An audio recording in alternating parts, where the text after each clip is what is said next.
The sun hung like a brass button over the New Mexico territory, its heat pressing down on the parched earth with the weight of an iron. Eli Crow squinted against the glare, watching dust devils dance across his small ranch where even the mesquite trees seemed to bow in defeat. It hadn't rained in 43 days he'd been counting, marking each sunrise on the post by his well. The well, his salvation and his curse.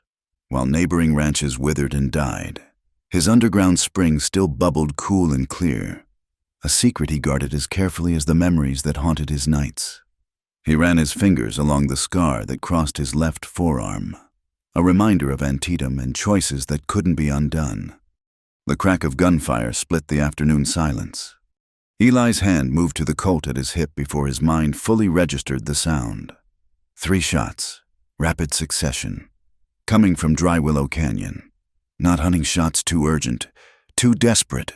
He grabbed his Winchester from beside the door and swung onto his mare. Sage, her gray coat already dark with sweat. The canyon walls rose like ancient sentries, their red stone faces etched with shadows. Eli guided Sage along the narrow trail, rifle ready, every sense alert. The shooting had stopped, but silence in these parts could mean death had already visited. He found them near the old cottonwood, a woman pressed against the canyon wall, a derringer in her hand, facing down 2 men who lay motionless in the dust. An overturned freight wagon blocked the trail, its wheels spinning lazily. A metal strongbox had tumbled free, its lock blasted open, papers scattered like snow in the dirt. "Ma'am." Eli kept his rifle trained on the bodies, approaching cautiously. "You hurt." She turned, and he caught his breath. Not from her beauty, though she was striking with those green eyes and auburn hair escaping from beneath a practical bonnet, but from the fierce intelligence in her gaze and the steady way she held that little gun. "They're dead," she said simply. Her voice carried an eastern accent softened by prairie dust. "They ambushed the wagon, killed the driver before I could—" She glanced at the papers dancing in the wind. "The county tax chest, empty, as you can see." Eli dismounted, still wary. "These men, you know them. Luke Morrison and Jake Tillman. They ride for Sheriff Thorne." She lowered the derringer but didn't holster it. "Or rode, I suppose." Something cold settled in Eli's gut. He knew those names, had seen them drinking at Thorne's table in Sable Flats. "You're saying the sheriff's own men robbed a tax wagon?" "I'm saying nothing." She bent to gather papers, her movements efficient despite her trembling hands. "I'm Margaret Vale. I manage the books for Red Comet Transport. We had a contract to move the county assessments to the capital." Eli helped her collect the scattered documents, his eyes scanning them. Fee schedules, improvement assessments, water rights transfers, but something seemed off about the numbers. "Ma'am, Miss Vale, we need to leave.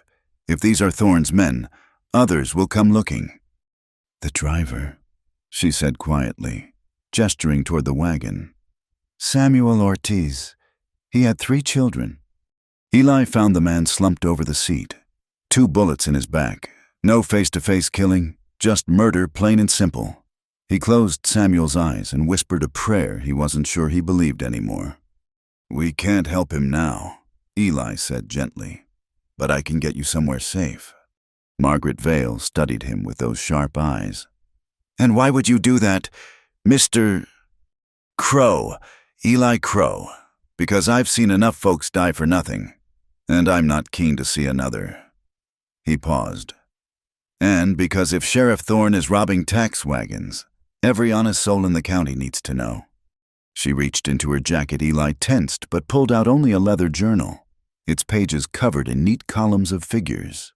"Then we have a problem. Mr. Crow, this wasn't a robbery. It was a cover-up." She opened the journal. "I keep duplicate books. The official ledger shows standard assessments, but the real one." She pointed to entries marked with initials. Water fees that never existed. Improvement taxes on land that was never improved. And here mandatory apprenticeships for children of families who can't pay. Eli felt the old anger stir, the kind that had once made him pick up a rifle and march to war. Apprenticeships. Fancy word for child labor. The railroad needs workers. The mines need small bodies for tight spaces. Judge Halford Pike signs the papers. Sheriff Thorne enforces collection, and children disappear into training programs that last until they're too broken to be useful. Thunder rumbled in the cloudless sky. No, not thunder. Hoofbeats. Many of them. "Can you ride?" Eli asked. "Better than most." Margaret tucked the journal inside her shirt. "But they'll catch us on the trail." "Not where we're going." Eli helped her onto Sage, then whistled sharp and high. His pack horse, Brick, came trotting from where he'd left him grazing. "Ever been through Devil's Washboard?" "The lava fields, that's suicide." "So is staying here." Eli swung onto Brick bareback. "Trust me or don't, Miss Vale, but choose quick." The hoofbeats grew louder. Margaret Vale looked back at the dead driver, at the scattered papers that told their tale of greed and cruelty, then at Eli's weathered face. Something passed between them, recognition, perhaps of kindred souls who'd seen too much. "A lead on, Mr. Crow!" They rode hard into the Badlands, leaving the massacre behind. The lava fields opened before them like a broken black sea, paths threading between razor-sharp rocks that could lame a horse with one misstep. Eli had learned these trails from an Apache scout years back, payment for saving the man's son from a cavalry unit gone wrong. Behind them, shouts echoed off the canyon walls. Eli glanced back to see a dozen riders pulling up at the edge of the lava field, unwilling to follow. "They'll go around," Margaret said. "Try to cut us off at Sodal Creek. You know this country well for a bookkeeper." "I know numbers, Mr. Crow, distance, time, probable routes. It's all arithmetic." She guided Sage through a particularly treacherous stretch with surprising skill. "And I've been running these books for 3 years. You learn the land when you track where the money goes." They rode in silence through the worst of it, both focused on survival. As the sun began its descent, painting the black rock in shades of orange and red, Eli led them into a hidden canyon where a small spring fed a grove of cottonwoods, his secret refuge, known only to him and the ghosts he carried. "We'll rest here," he said, helping her dismount. "Horses need water." Margaret Vale leaned against a tree, exhaustion finally showing. "Why did you really help me?" Eli considered lying, giving her some simple story about doing right. But something about this woman demanded truth. "Because I've got water on my land. Good water, reliable water. And men like Pike and Thorne have been circling like buzzards, waiting for an excuse to take it." He met her eyes. "And because I spent 4 years killing for causes I didn't understand, figured it was time I fought for something that made sense." She nodded slowly. "The war. The cavalry did things that—" He shook his head. "Doesn't matter now. What matters is Pike. You have proof of what he's doing."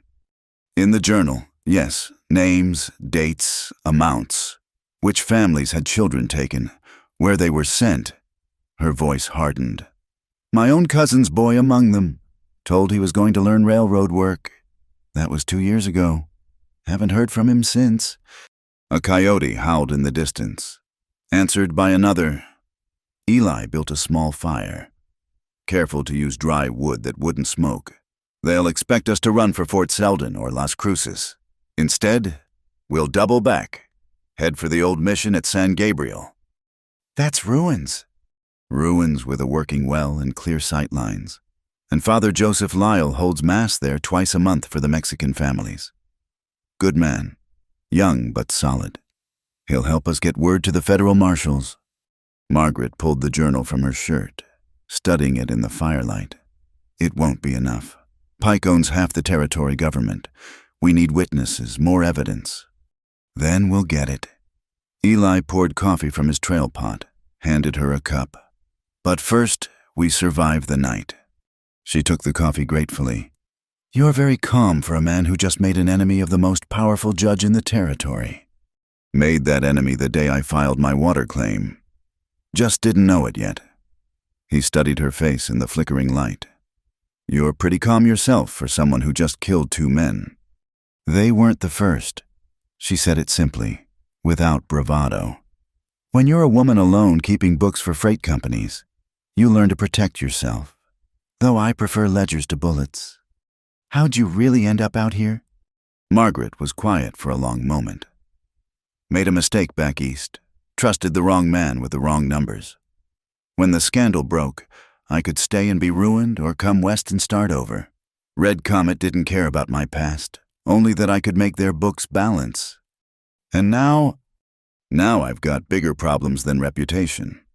She looked at him directly. I need to ask your water rights. Are they clear, legal, filed proper in 74?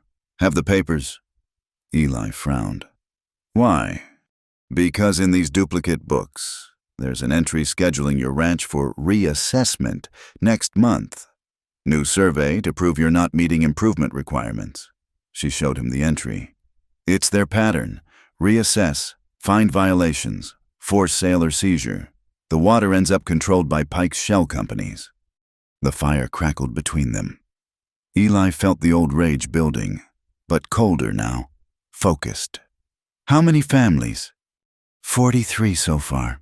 Smallholders mostly. Mexican families who've been here since before the territory was American. A few stubborn Anglos like yourself. She closed the journal. All with one thing in common: water. A horse whinnied in the darkness. Eli was on his feet instantly, rifle in hand. Douse the fire!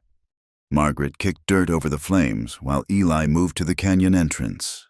Voices carried on the night air. Too far to make out words, but close enough to worry. They're checking all the springs, he whispered. We need to move. They saddled quickly in the darkness, working by touch and instinct. As they led the horses deeper into the canyon, Eli caught Margaret's arm.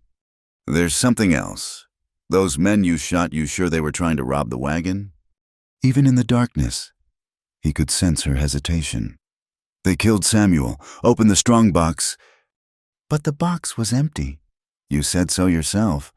What if they were sent to kill you and destroy the real books? Make it look like a robbery gone wrong.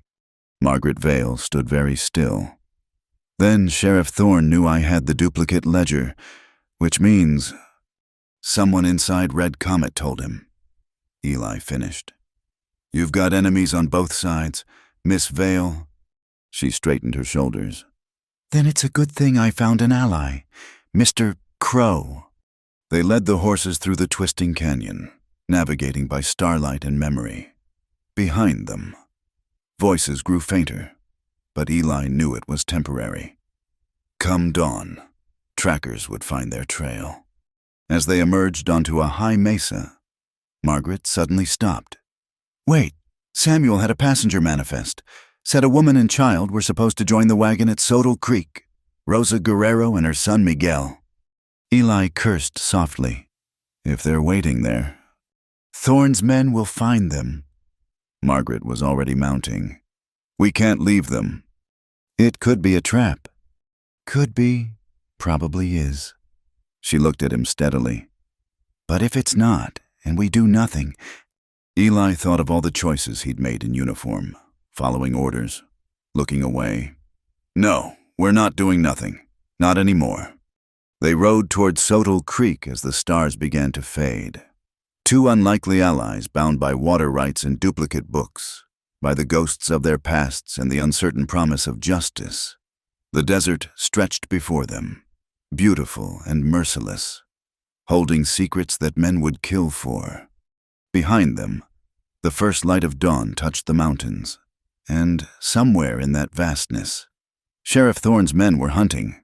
But Eli Crow had survived worse hunts, and Margaret Vale had already proven she was no easy prey. The real fight was just beginning. Chapter 2, Stone Shelter and Silent Vows ****. The stone shelter sat hidden in a fold of the mountains, invisible until you were almost upon it. Eli had discovered it years ago while tracking a wounded elk, a natural cave improved by ancient hands with fitted stones and a smoke hole. Now it would serve as sanctuary for souls marked by Sheriff Thorne's greed. Margaret Vale knelt beside Rosa Guerrero. cleaning a gash on the woman's forehead with careful hands. They'd found Rosa and her son Miguel hiding in the salt cedars near Sodal Creek, just minutes ahead of Thorne's riders. The boy, perhaps 10 years old, sat silent against the cave wall, clutching a leather folder to his chest. The wagon driver told us to wait. Rosa whispered in accented English, said he would return after delivering the tax money. Then we heard shots. Samuel Ortiz was a good man, Eli said quietly. I'm sorry. Miguel looked up at that, his dark eyes too old for his face. They killed him for papers. No, son, Margaret answered before Eli could. They killed him to hide their crimes, but we're going to make sure his death means something. Eli stepped outside to keep watch, scanning the approaches through the pre-dawn darkness. The shelter was defensible only one way in. Good sight lines, fresh water from a seep in the back. But they couldn't stay forever. Thomas Jeffries emerged from the shadows like a ghost, making Eli's hand twitch toward his gun. The former hired gun moved with the easy grace of a man comfortable with violence, his weathered face unreadable. Picked up your trail at Sodal Creek.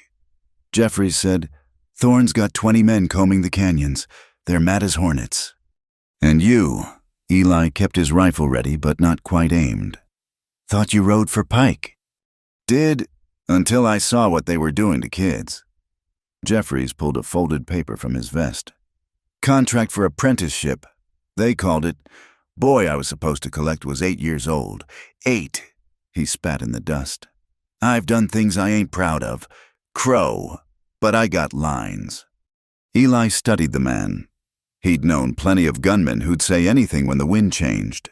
But something in Jeffries' eyes, maybe shame, maybe rage, rang true. Show me the contract. The paper was official. All right. Judge Pike's seal. Proper legal language. But underneath the fancy words, it was slavery by another name. Children bound to employers for terms of 7 to 10 years. Wages held in trust. Forbidden to leave their assigned posts. Miguel, Rosa said softly from inside the shelter. Show them. The boy reluctantly opened his leather folder. Inside were more contracts, dozens of them, each for a different child. Names, ages, destinations, the railroad camps, the mines, even some shipped east to factories. My husband worked in the courthouse, Rosa explained. He saw what was happening, started making copies. They found out. Her voice broke. He hid these before they came for him. Margaret was already examining the documents, her quick mind cataloging the evidence. This is what we needed. With these in my ledgers, we can prove the whole system.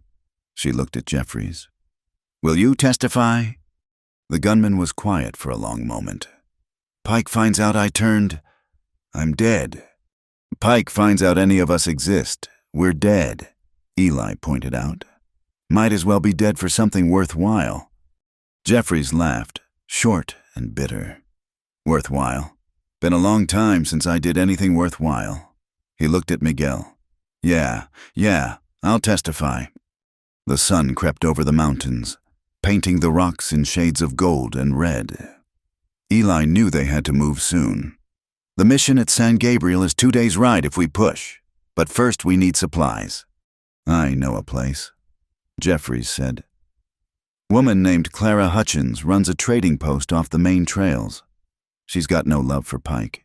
He seized her husband's ranch last year. Eli considered. Trusting Jeffries was a risk, but they needed allies. Lead the way. But Jeffries, you cross us. You'll answer to me. Fair enough. The gunman's smile was humorless. Though I reckon Miss Vale there would shoot me before you got the chance. They traveled in stages, resting during the heat of the day, moving in the cooler hours. Miguel proved surprisingly resilient, never complaining even when the pace was hard.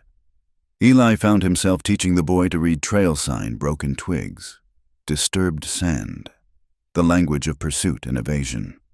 You were a soldier, Miguel said, not a question. I was. My uncle fought in the war. For the Union.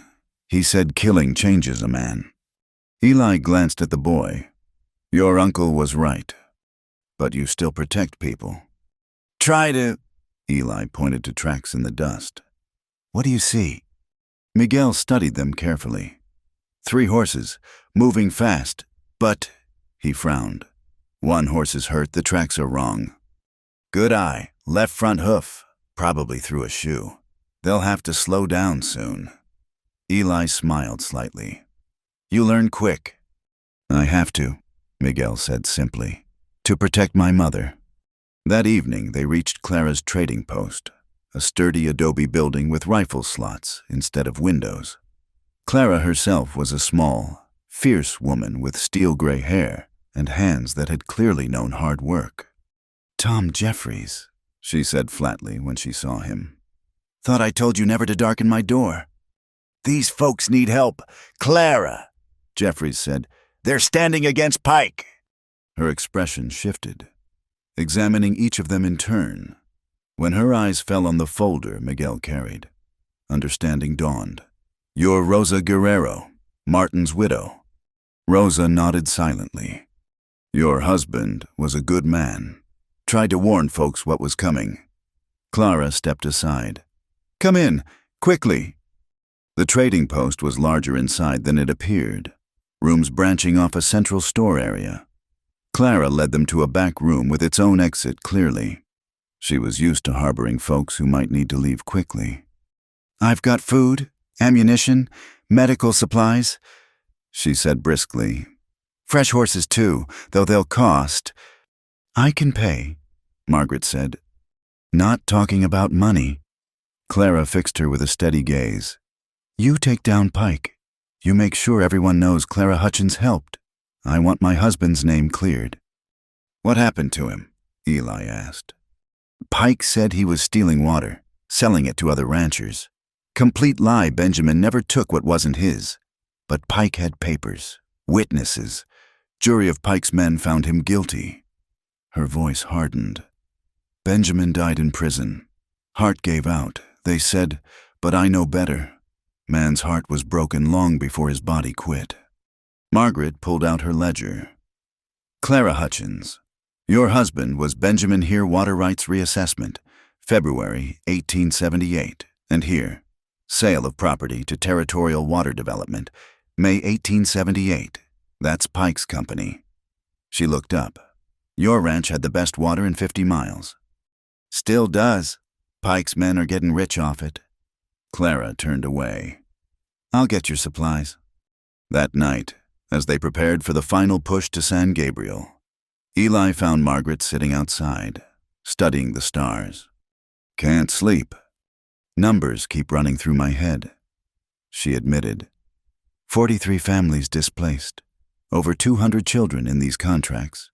How many more we don't know about? Eli sat beside her, careful to leave proper distance. We'll stop it. Will we? Pike owns judges, lawmen, probably half the territorial legislature. Even if we get word to the federal marshals, will they care? You did, I did, Jeffries, Clara. Father Lyle people are starting to care. He was quiet for a moment. My grandmother used to say that evil wins when good folks get tired, but she also said even a small light can break a great darkness. Margaret smiled slightly. Your grandmother sounds wise. Stubborn, mostly, Irish to her bones, came west after the potato famine, built a life from nothing. He gestured to the vast darkness around them. Taught me that the land doesn't care where you come from, only what you do with it. And what do you do with it? Try to leave it better than I found it. Haven't always succeeded. He thought of burned farms in Georgia. Orders followed. Mercy denied. But I keep trying. They sat in comfortable silence. 2 damaged souls finding unexpected peace in shared purpose. Inside. Miguel was teaching Jeffries a Mexican card game while Rosa and Clara talked quietly about children and loss. I need to tell you something, Margaret said finally. My name isn't Margaret Vale. It's Marion Vance. Vale was my mother's name. I took it when I ran. Eli absorbed this. What happened back east? I was bookkeeper for a bank in Philadelphia. young, eager to prove a woman could handle numbers as well as any man. The bank president took notice, promoted me, trusted me. Her voice turned bitter. I trusted him too. Didn't realize he was using me to hide embezzlement. When inspectors came, all the false entries were in my hand, my initials on every fraudulent transaction. But you were following orders. Try proving that when the man giving orders owns 3 judges and has half the city council in his pocket. She pulled her shawl tighter. I could stay and hang for his crimes or disappear. So Marion Vance vanished, and Margaret Vale came west. And now you're fighting the same fight again. No. Her voice grew fierce. This time, I'm not anyone's fool. This time, I kept my own records. This time, I fight back. Eli understood that feeling, the need to balance old scales. For what it's worth, I'm glad you're fighting on our side. Our side. She tested the words. Strange to have a side again, to trust anyone. Trust is earned hard out here. Eli agreed. But once earned, it's solid as bedrock.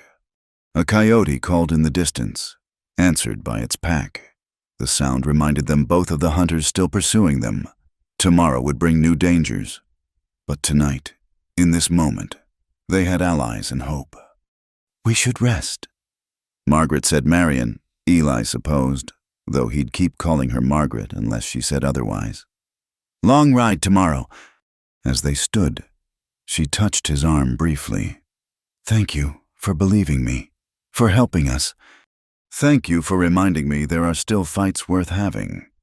Inside, they found Miguel asleep against his mother's shoulder while Jeffries and Clara argued good-naturedly about cards. It was a scene of such unexpected normalcy that it took Eli's breath away. This was what they were fighting for, the right of ordinary people to live ordinary lives without fear of men like Pike. They bedded down in the back room, weapons close at hand. Tomorrow they'd ride for San Gabriel and Father Lyle's help. After that, who knew? But for tonight, they were safe. They were together. And they had proof of crimes that would bring down an empire of greed. As sleep finally took him, Eli heard young Miguel murmuring in his sleep not nightmares, but something about learning to shoot, protecting his mother. The boy was already planning to be a man, forced to grow up too fast in a land that devoured the weak. But not if we can help it, Eli thought. Not anymore. The stone shelter had given them refuge. Now it was time to become the storm that would cleanse the territory of Pike's corruption. And if that storm demanded blood, well, Eli had shed blood before for worse causes. At least this time. He'd know why. Chapter 3. The Fog Market at Sable Flats. ***. The morning fog rolled through Sable Flats like a living thing, creeping between buildings and muffling sounds. It was perfect cover for their purposes, though Eli couldn't shake the feeling that it also hid dangers. The market square was already busy despite the early-hour farmers, merchants, and townspeople moving through the mist like ghosts. Margaret adjusted her plain bonnet and work dress, transformation complete from the sharp-dressed bookkeeper to a rancher's wife. Beside her, Rosa wore similar modest clothing, while Miguel stayed close in patched overalls and a hat that nearly swallowed his small head. Remember, Eli murmured, checking his pocket watch. Father Lyle will be at the church for morning prayers. Jeffries is watching the sheriff's office. We meet at Emma Hartley's shop in 1 hour. They split up, melting into the crowd. Eli made his way through the market, stopping at various stalls, playing the part of a rancher in town for supplies. But his eyes tracked every movement, cataloged every face. 2 of Thorne's deputies lounged near the bank, trying to look casual. Another watched from the hotel porch. The church sat at the town's edge, its adobe walls glowing pale in the filtered sunlight. Eli slipped through the side door, finding Father Joseph Lyle alone at the altar. The young priest looked up, his face brightening with recognition and concern. Eli Crow, I heard there was trouble at Dry Willow Canyon. More than trouble, Father. Eli moved closer, voice low. I need your help. We have proof of what Pike's been doing, the water rights, the children, all of it. Lyle's boyish face hardened. I've been trying to tell the authorities for months, the families who come to me, crying for their taken children. He gripped his rosary. What do you need? Safe passage for evidence to the federal authorities and witnesses. We have people willing to testify, but we need... The church door banged open. Eli's hand went to his gun, then relaxed as he recognized Emma Hartley, the seamstress. The middle-aged woman's usually calm face was flushed with urgency. Father, you need to come. There's been an accident at my shop. A woman's been hurt. Eli's blood chilled. Margaret was supposed to meet Emma. He followed them out, forcing himself to walk naturally despite the fear clawing at his gut. Emma's dress shop sat on a side street, curtains drawn, inside. Eli found organized chaos, bolts of fabric pulled down, mannequins toppled, and Margaret sitting on a chair while Rosa pressed a cloth to a bleeding cut on her temple. What happened? Sheriff Thorne, Emma said bitterly. Came in asking questions about strangers in town. This lady was looking at fabric, minding her own business. When she couldn't produce proper identification, he got rough. Margaret met Eli's eyes. He knows we're here. Said he had warrants for a woman matching my description. I played dumb, but he'll be back. Emma finished. With more men, Father, we need to move them. Lyle was already thinking, the procession. Today's the Feast of San Miguel. Half the Mexican families will be walking to the old cemetery. You can blend in. The evidence? Eli asked. Margaret touched her bodice slightly.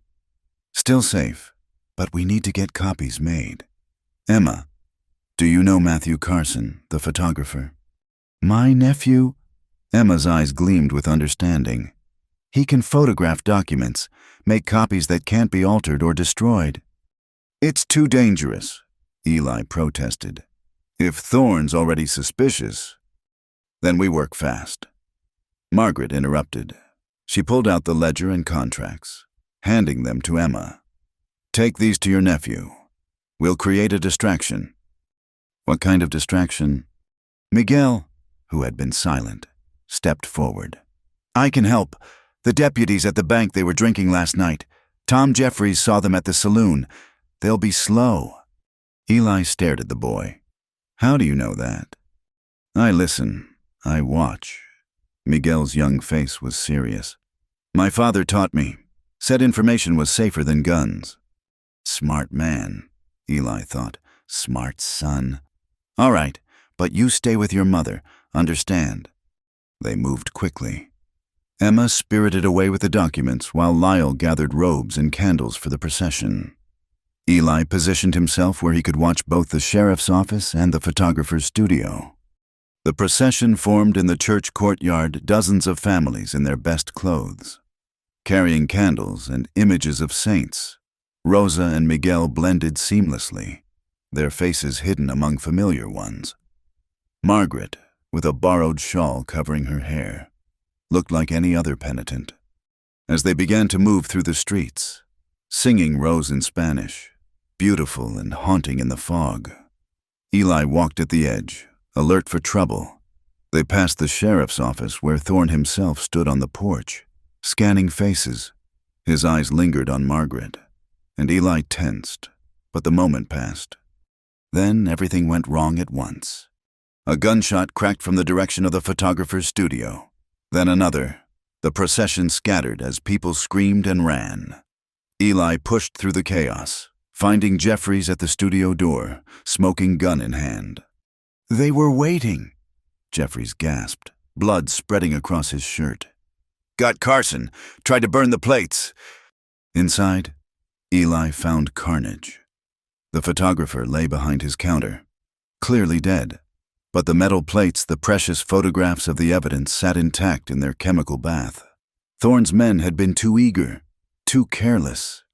Can you walk? Eli asked Jeffries. Been shot worse. The gunman grinned weakly. Get those plates. I'll hold the door. Eli grabbed the plates, wrapping them in oilcloth. Outside, the fog was lifting. revealing the full scope of the chaos. Townsfolk ran in all directions while Thorne's deputies tried to restore order. But something else was happening. The Mexican families weren't fleeing. They were forming groups, facing down the deputies. "Enough!" Father Lyle's voice rang out above the noise. The young priest stood on the church steps, arms spread. "Enough of this tyranny. How many of our children must disappear? How many families destroyed?" "Arrest him!" Thorne shouted. But his deputies hesitated. Arresting a priest during a religious procession was a line even they were reluctant to cross. Emma Hartley emerged from the crowd, and she wasn't alone. A dozen women flanked her: shopkeepers, ranchers' wives, mothers. "We stand with Father Lyle," Emma announced. "We've been silent too long while our neighbors suffer." The crowd stirred, murmuring. More people stepped forward. Old Samuel Beckett, who ran the feed store. The Martinez brothers, whose sister had been taken for apprenticeship. Even Walter Grange, president of the Cattlemen's Association. "This is sedition." Thorne's face was purple with rage. "Disperse immediately or—" "Or what?" "Sheriff—" Margaret stepped out from the crowd, throwing back her shawl. "You'll shoot us all in front of witnesses, I think not." Thorne's hand went to his gun, but 20 rifles appeared among the crowd, aimed at him and his men, not a mob, a community that had finally had enough. "Federal marshals are already on their way," Margaret continued, her voice carrying clearly. "We have evidence of your crimes, Judge Pike's crimes, the stolen water rights, the false contracts, the children sold into servitude, all of it." "You're lying," Thorne snarled, but uncertainty flickered in his eyes.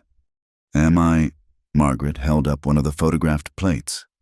"Matthew Carson died making these copies. His blood is on your hands.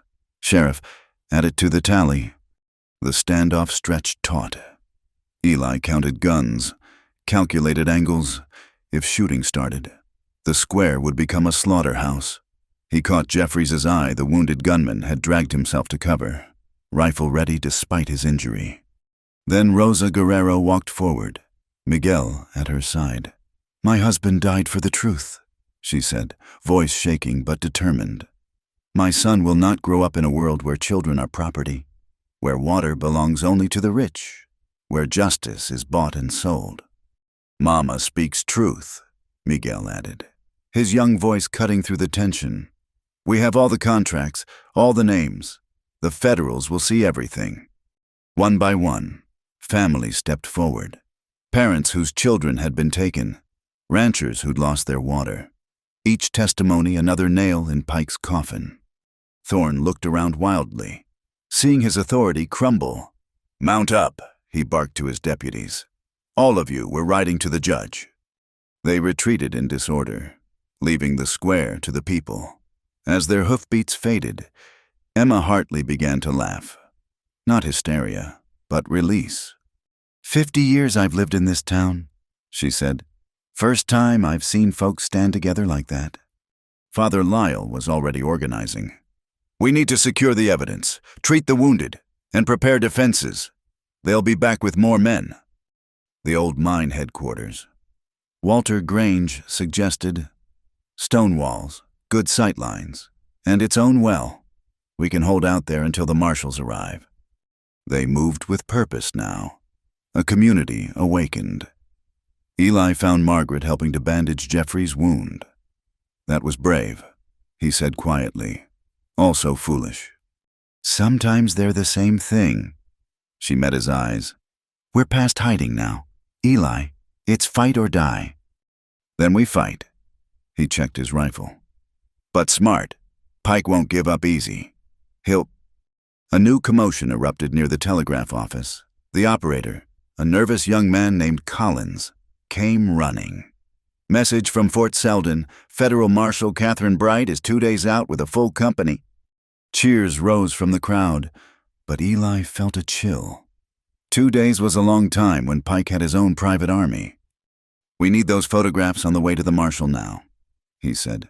"Multiple copies, multiple riders." "I'll go," Jeffries said, struggling to stand. I know trails Thorn doesn't. You can barely sit a horse, Margaret protested. Lady, I have ridden with worse than this. His grin was strained but real. Besides, I owe those kids a chance at justice. They prepared quickly copies of the photographed evidence split among 3 riders, each taking different routes.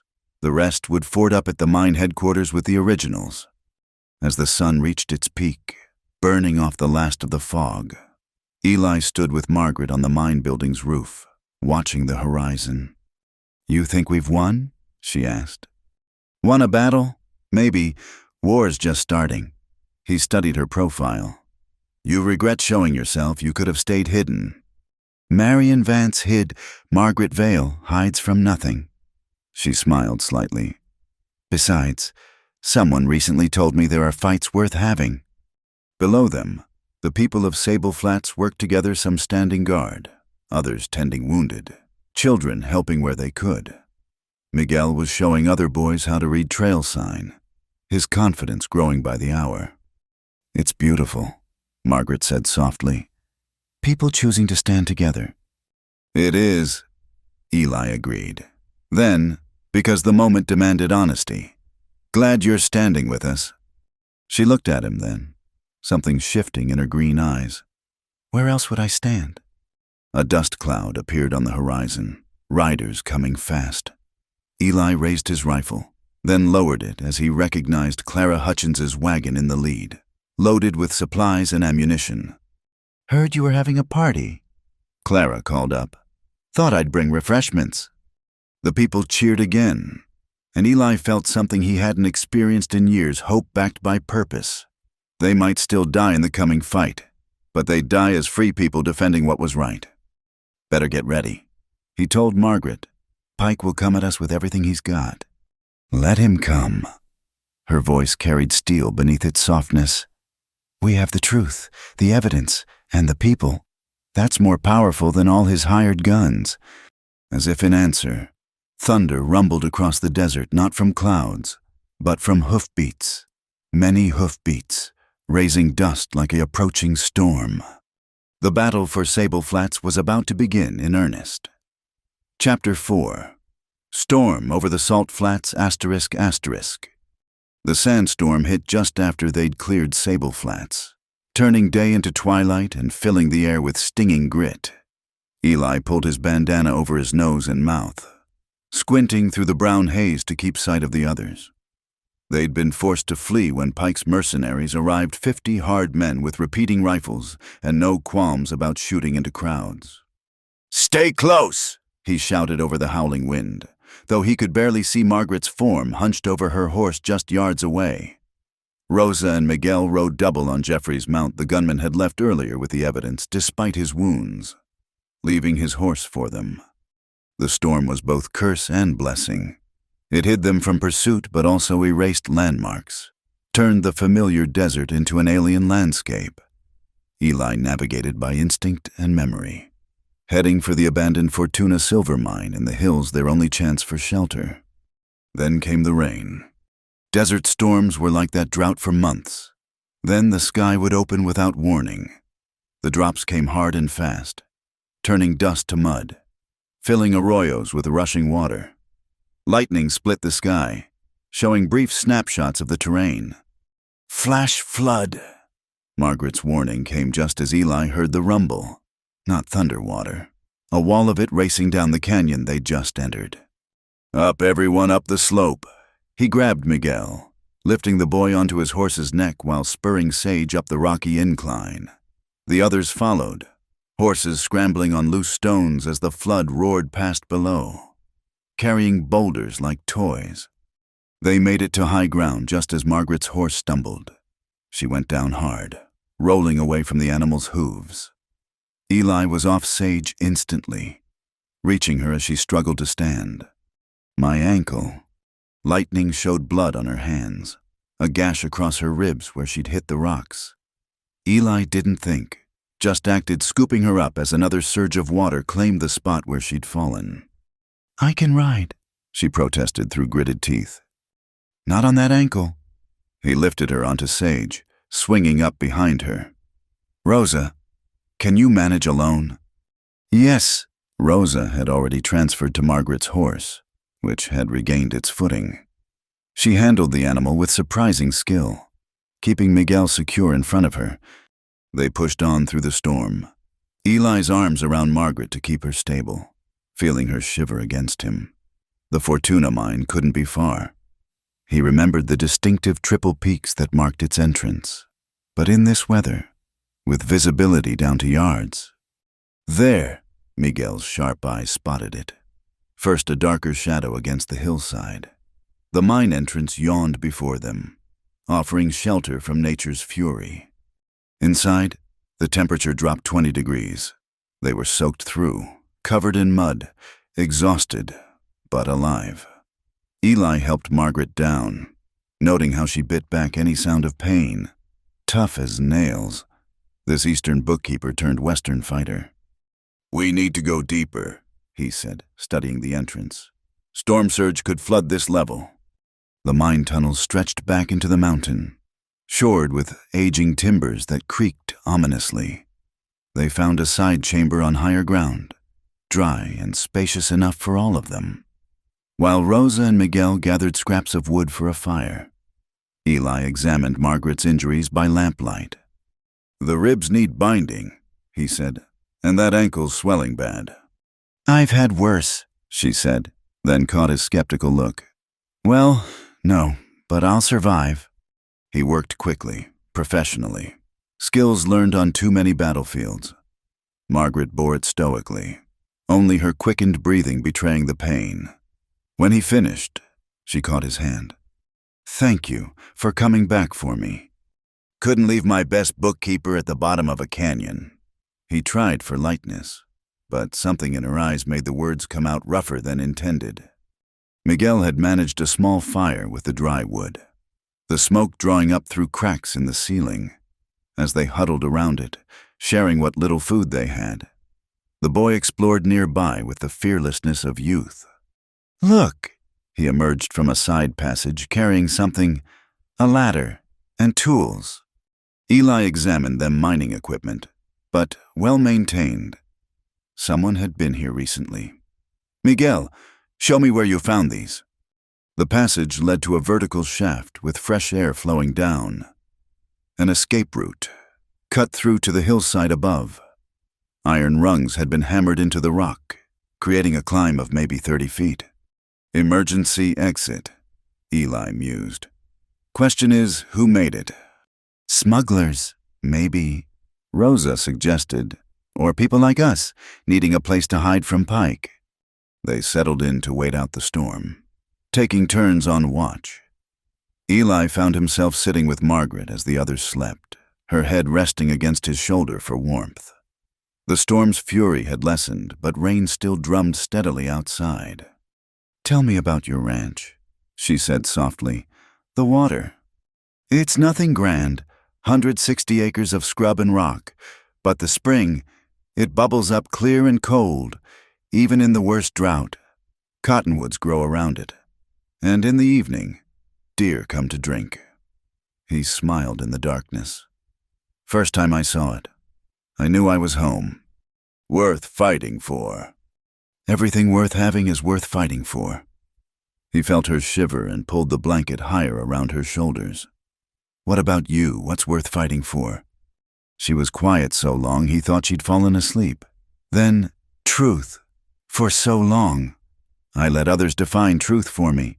What the numbers meant, what the law said. Now I know truth isn't in ledgers or law books. It's in that mother holding her son, in Father Lyle standing up to guns, in you coming back for me when the water was rising. Thunder rolled outside, but distant now. The storm was passing. "We should move at first light." Eli said, "Fort Selden's our best chance now. Military protection until Marshal Bright arrives." "Can we trust the army?" "Commander, there is Colonel Marcus Webb. Served under him in the war. He's tough but fair, and he's got no love for corruption." Morning came gray and dripping. The flash flood had rearranged the landscape, cutting new channels and exposing long-buried rocks. They climbed out through the escape shaft, Margaret needing help but never complaining, and found their horses had sheltered in a grove above the mine. The journey to Fort Selden took most of the day, slowed by injuries and the need for caution. Twice they spotted riders in the distance and had to take cover. Pike's men were still hunting. The fort appeared at sunset, its adobe walls glowing gold. Soldiers manned the watchtowers, and Eli felt some tension ease. They'd made it. Colonel Webb received them in his office, his weathered face grave as he examined the photographic evidence Margaret had kept safe through everything. Judge Pike's been suspected for years, Webb said, but evidence like this, it changes everything. He looked at Eli. You know he'll come here. Try to take them before the marshal arrives. I'm counting on it, sir. Better a fight here than in the open. Webb smiled grimly. Still the tactician. Hey, Crow, all right. You'll have quarters and protection. My men will be ready. The fort's doctor, a young lieutenant named Harrison, treated their injuries properly. Margaret bore the examination with dignity, even managing to joke with the nervous young man. Eli watched from the doorway, something tight in his chest at the sight of her battered but unbroken. She's remarkable, Rosa said quietly beside him. To risk everything for strangers. We're not strangers anymore. Eli replied, He searched for the word.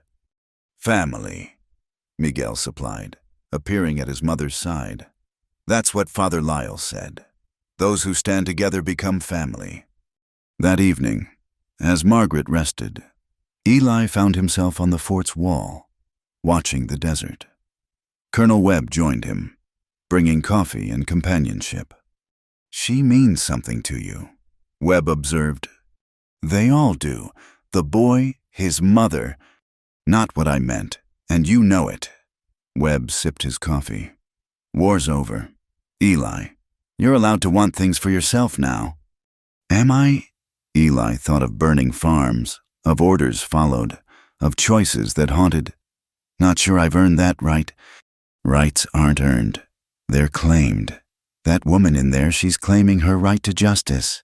That boy's claiming his right to grow up free. Maybe time you claimed something too. A dust cloud on the horizon caught their attention. Riders, moving fast. Webb called for the sentries to ready themselves. But it wasn't Pike's men.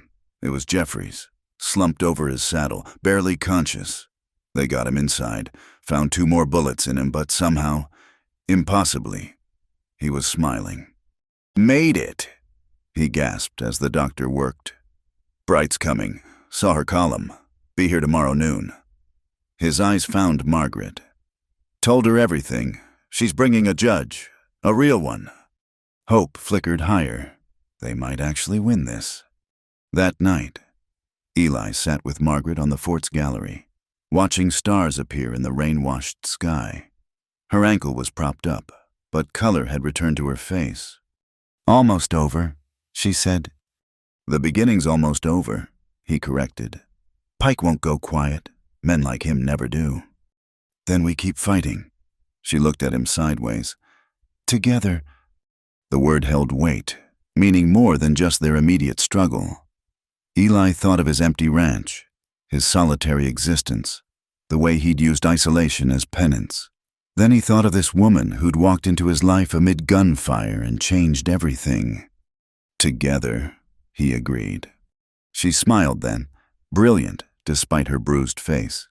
Good, because I've been thinking your ranch needs better accounting, and I need a place where my real name doesn't matter. Marion Vance is welcome at my spread. So is Margaret Vale, whatever name you choose. Just Maggie, I think. Clean slate. They sat in comfortable silence. 2 wounded souls finding peace in shared purpose. Tomorrow would bring the marshal. Then confrontation with Pike. There would be trials, testimony, the slow grinding of justice. But tonight, they had a moment of quiet before the storm's final act. Inside the fort, Miguel was teaching soldiers card tricks while Rosa helped the cook prepare evening meal. Jeffries slept, finally at peace with his choices. Father Lyle would be protecting the people of Sable Flats. all across the territory. Word was spreading, the truth was out, and change was coming. "Thank you," Maggie said suddenly, "for believing a stranger, for fighting when you could have stayed safe." "Staying safe isn't living," Eli replied. "Just existing. You reminded me there's a difference." She leaned against him then. "Just slightly, but enough. Enough to promise that when this was over, neither of them would have to exist alone anymore." The desert stretched endlessly before them, harsh and beautiful and full of possibilities. Tomorrow, they would finish what they'd started. Tonight, they had each other, and that was enough. The storm had passed, leaving the air clean and full of promise, and in the morning, justice would finally ride into the territory, wearing a federal badge and carrying the evidence of truth they'd all bled to protect. Chapter 5. Between Two Heartbeats and Prairie Wind, ****. The night before Marshal Bright's arrival hung heavy with anticipation and dread. Eli stood watch on the fort's wall, rifle across his knees, studying the darkness beyond. Every shadow could hide Pike's men. Every sound might herald attack. But the greater battle raged inside him between the soldier who'd learned to feel nothing and the man who was learning to feel everything again. "You should rest." Maggie's voice came soft behind him.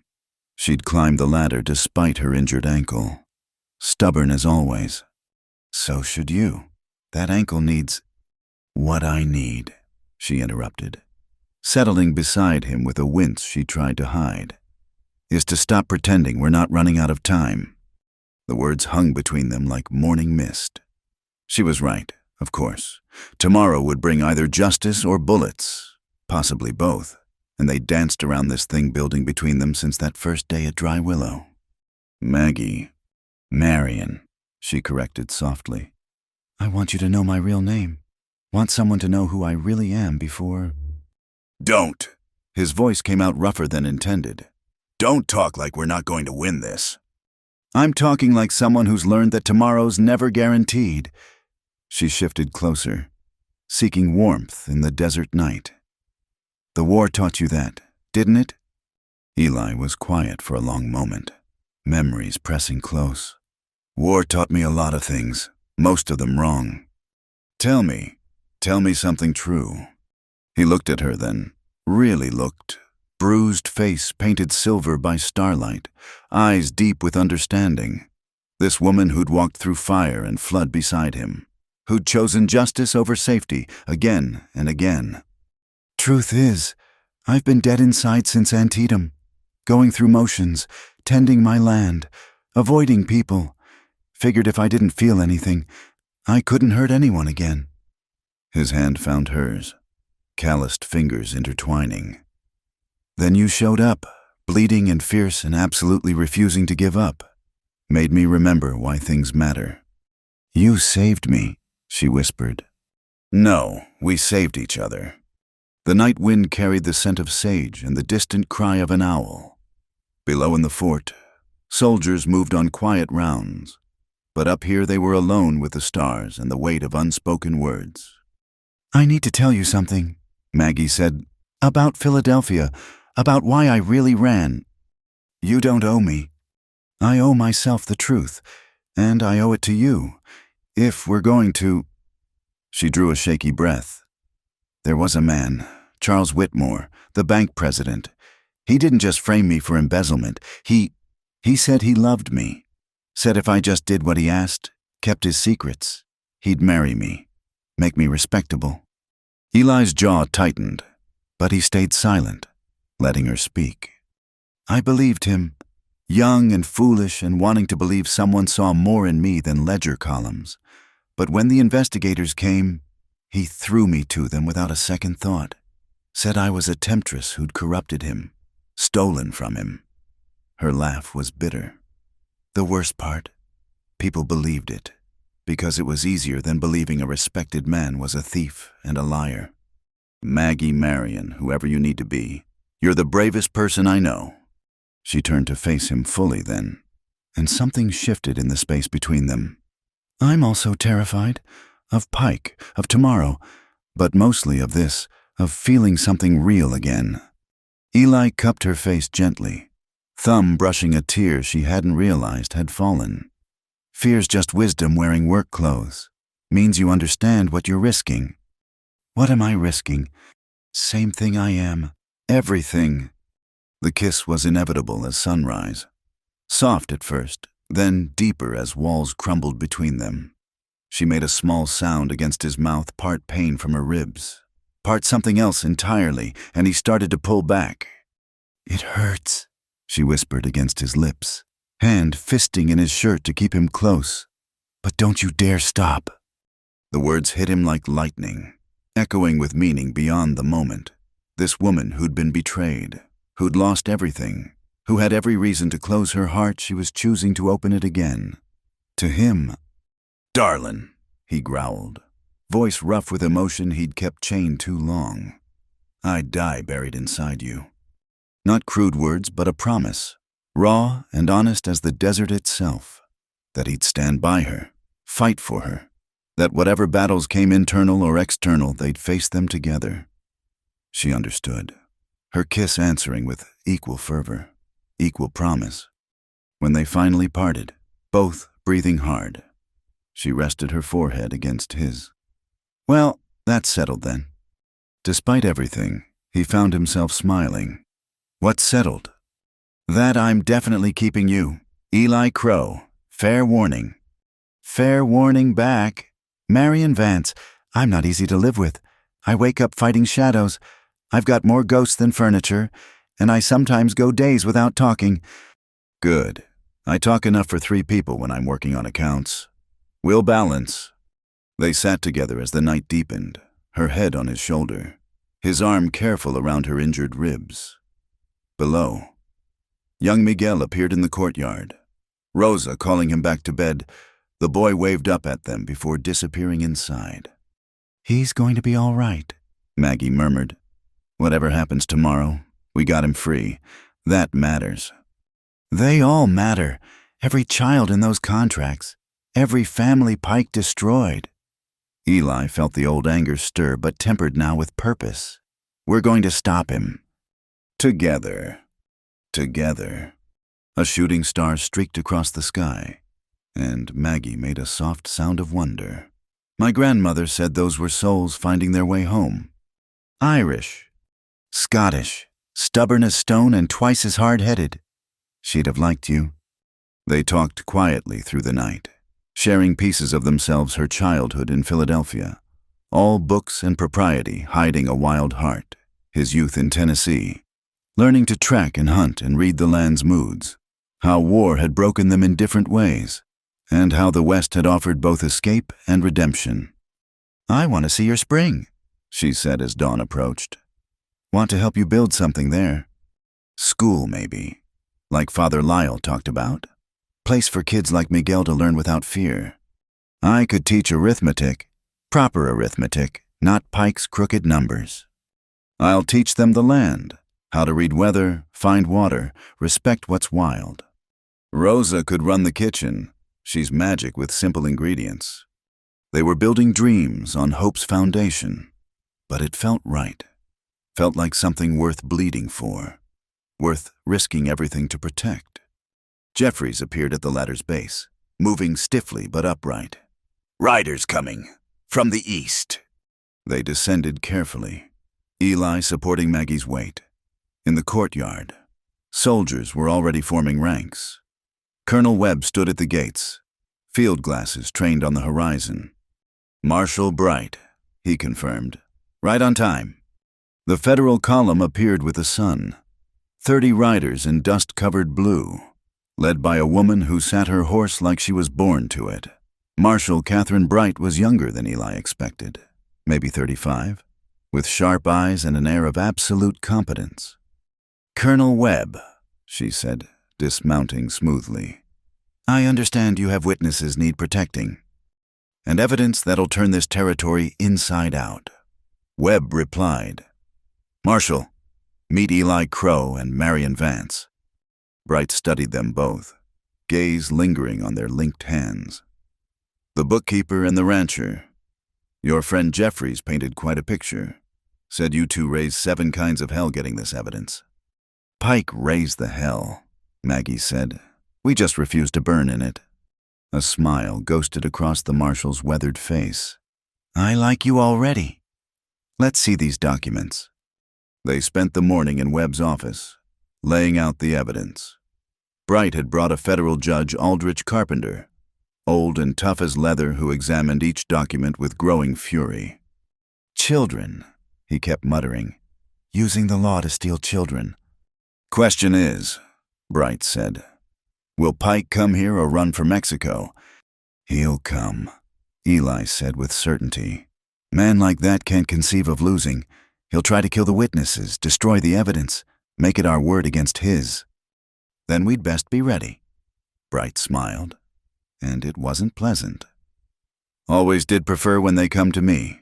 Saves on travel costs. They didn't have long to wait. Just past noon, as they were planning the arrests. A scout rode in hard. 60 riders, maybe more, coming fast from the west. Battle stations, Webb barked, and the fort erupted into controlled chaos. Eli found himself on the wall again. Maggie beside him, despite orders to stay protected. Rosa and Miguel were secured in the fort's most defensible building with other civilians, but Maggie had simply ignored similar suggestions. You're supposed to be safe, he said, checking his rifle. Safe is relative. I'm safest where I can see what's coming. Pike's force appeared like a dark wave, spreading out to surround the fort. At their head rode the judge himself, still playing the part of righteous authority. Sheriff Thorne flanked him, badge glinting in the harsh sun. Colonel Webb, Pike's voice boomed across the distance. I have warrants for fugitives you're harboring. Surrender them immediately. Webb appeared on the battlements, calm as stone. Judge Pike, I see your warrants and raise you federal ones. You're under arrest for corruption, theft, conspiracy, and about 30 other charges I'll let Marshal Bright enumerate.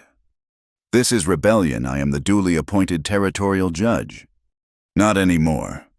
Judge Carpenter called out, appearing beside Webb.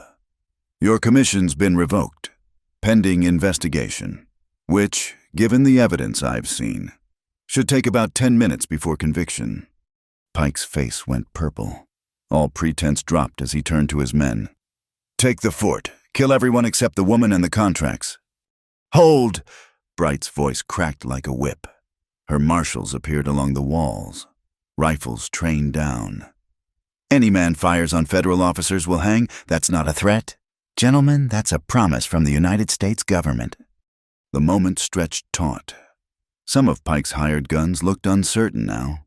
Calculating odds, federal badges meant federal revenge, and that was a different game than terrorizing locals.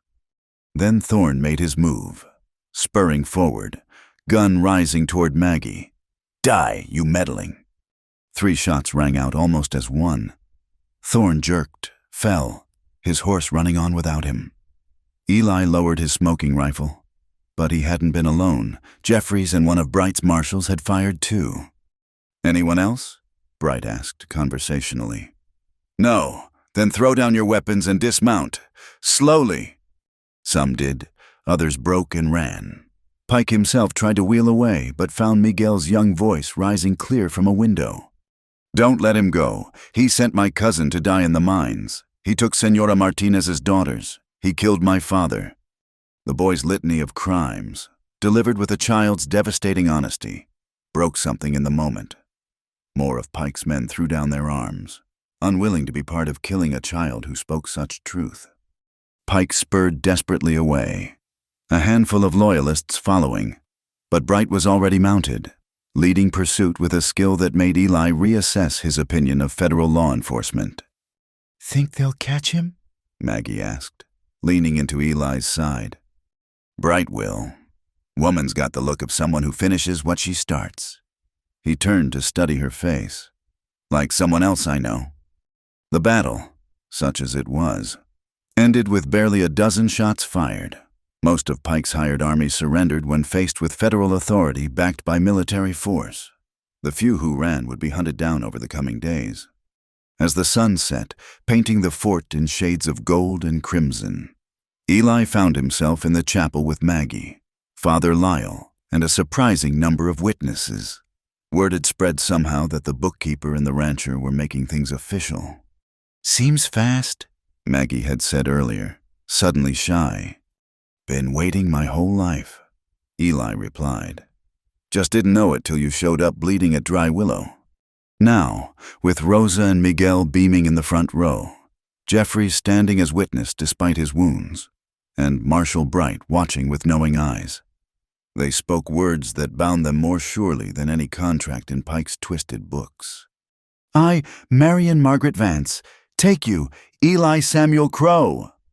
Her voice was steady, sure, carrying all the strength that had brought them through fire and flood.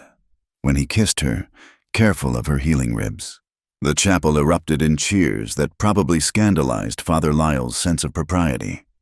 "So what now?" she asked later, as they watched the stars from their quarter's small balcony. "Now we go home," Eli said simply. "Build that school, raise horses and children, and maybe a little hell when needed. Live the life Pike tried to steal from everyone. Together. No other way I'd want it." She turned in his arms, wincing slightly but smiling through it. "Fair warning, husband, I plan to be considerable trouble. Counting on it, wife, counting on it."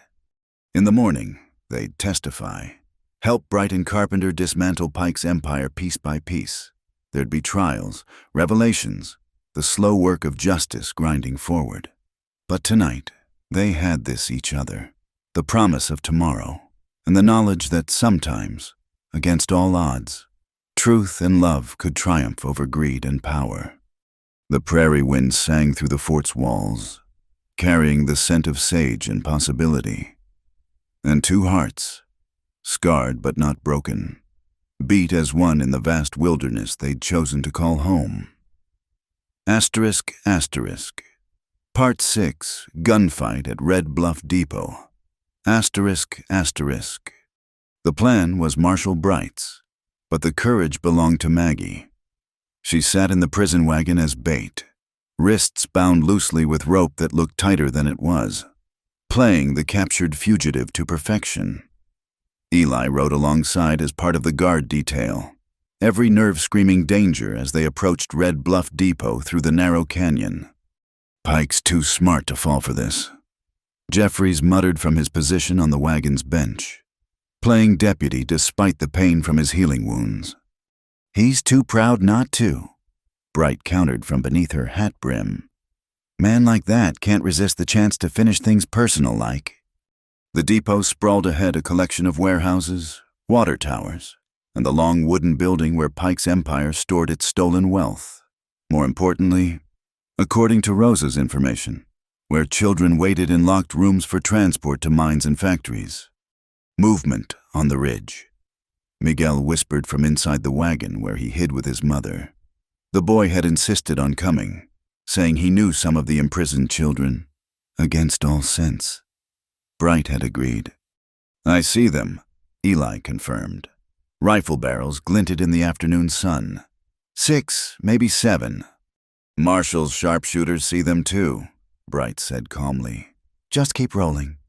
The trap was elegant in its simplicity. Let Pike think he was ambushing a prisoner transport. Draw him into the open, spring the real ambush. But plans, Eli knew, rarely survived first contact with the enemy. They were halfway across the depot yard when Pike showed himself, stepping from behind a water tower with theatrical timing. Thorne might be dead, but Pike had found another enforcer, a scarred gunman named Garrison, who'd reportedly killed men from California to Missouri.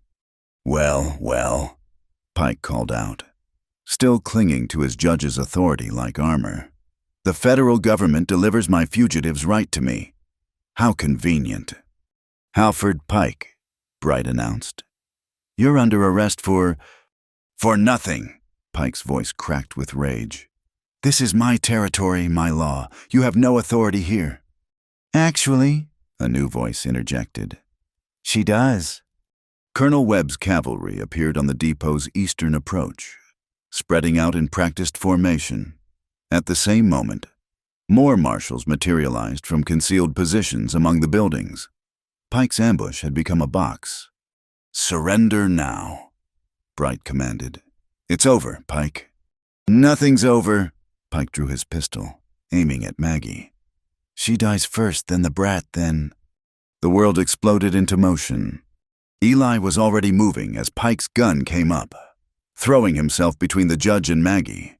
The shot meant for her caught him high in the shoulder, spinning him half around. Through the pain, he heard multiple rifles crack from the ridgeline, not at them, but at Pike's hidden shooters.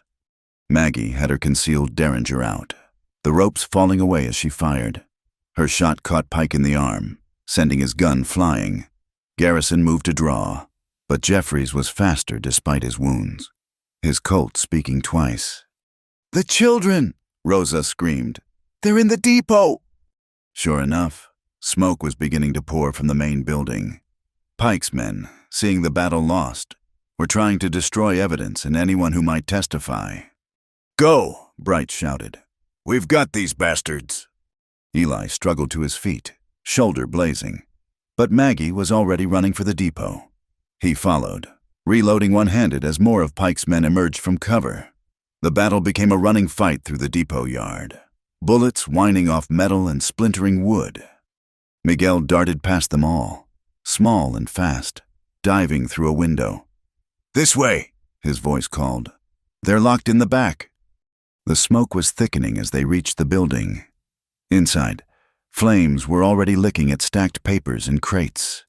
Through the haze, Eli could hear children crying, fists pounding on locked doors.